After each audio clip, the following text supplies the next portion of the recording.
ওয়ালাউ আন্না মা ফিল আরদি মিন শাজারাতিন আকলাম।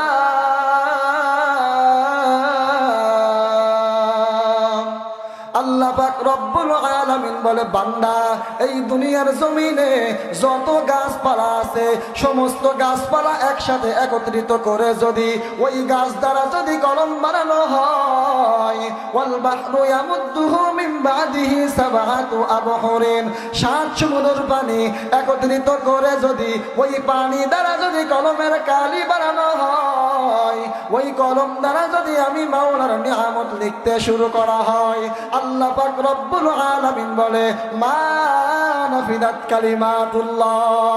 এরে বান্দা, কলমের কালি শেষ হয়ে যাবে, এরপরও আমি মাওলার নিয়ামত লিখে শেষ করতে পারবা না। সুবহানাল্লাহ। শুকরে নেমাত নেমাত